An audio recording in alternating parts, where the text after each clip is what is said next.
I'm here with Atlantic Shores head football coach Wayne Lance. The Seahawks win at 42-21 over Nansemond-Suffolk Academy as they rally from a deficit to double up the Saints here. Coach, it was a back-and-forth offensive fireworks show, and then in the second half it became more of a defensive game. Your front kind of settled in, and your running game took over with Jack Weaver kind of salting things away. Yeah, Jack, I don't know if he played running back before this year, but he's been in the program doing it, but he's really taken over and provided us a physical presence. And playing both ways, he gritted it out, had a bloody nose at one point off that last touchdown. It was kind of cool to see him come off and just, that Larry Zonka look on his face, like he just ran through everything. So, but man, so much, and the line, just bodying up.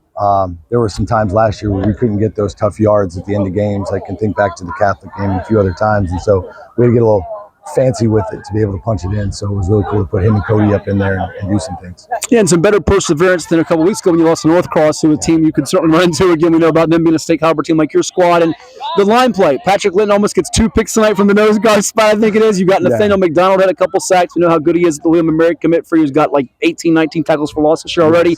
I mean, was that the talking point at halftime, like take over the game that way? Because they were moving the ball pretty well for you in the first half. They were, and I think we had worked on quite a few things during the week, and we had a lot that we were trying to funnel down into our package and into what we were going to try to do, and just narrowing what was working, what wasn't working.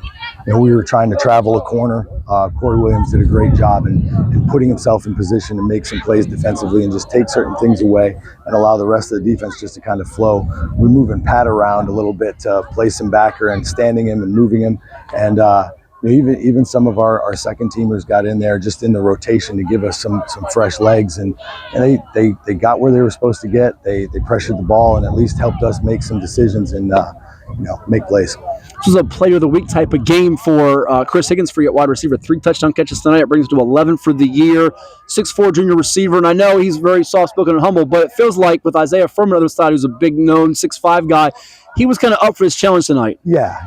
That's the thing. Chris is kind of a quiet, low-key kind of guy, but he's an ultimate competitor. And it's pretty cool, too, to have a guy like Corey Williams to be able to go against him in practice. And they kind of work off each other. And Chris is really taking advantage of some of the moments now, but you get a guy like that on the other side who we can turn around and practice and play some man and do some things, and they love competing with one another. So, Chris does so much for us. And last year was more in the role. He suffered an early season injury, which kind of limited him more to the defensive role in the second half of the season. He played it fantastically. And so really this is the first time he's been able to come out and finally play the receiver spot. And he's really just taking advantage of some of those roles, and he's starting to see some things, communicate it. We kind of have an open freeway of information between the quarterback and the receivers. Like, we sit down a lot and just say, what do you like? What do we not like? What are we seeing? But we have to make sure we're all on the same page. And so it's been a very nice marriage to this point. And it feels like a sharper night for Mike at quarterback for you. You sophomore, even though there's always some growing pains, and he responded from mistakes and also made some plays with his feet when he had to on 3rd and 4th down. Yeah. We had kind of held off some of that stuff, and it's like, we're going to have to open some stuff up and do it. And I think sometimes Mike is undoing is his faith in his guys, which is a great thing, and it sounds bad, but I'm like, hey, you got some room there. I know, but I'm waiting for this to happen. I'm waiting for this guy to open up here. And he was able to hit Blaine on some deep shots early, kind of loosen up the pressure. Was able to go back to Chris a couple times, and even a guy like Josh Sibley, who's running all over the place. Like, this group of guys have been together for a bit. They know each other well, and they can play off each other well. So, settling down, especially coming off some busy weeks here, and just going back and looking how we played at North Cross and what we're capable of.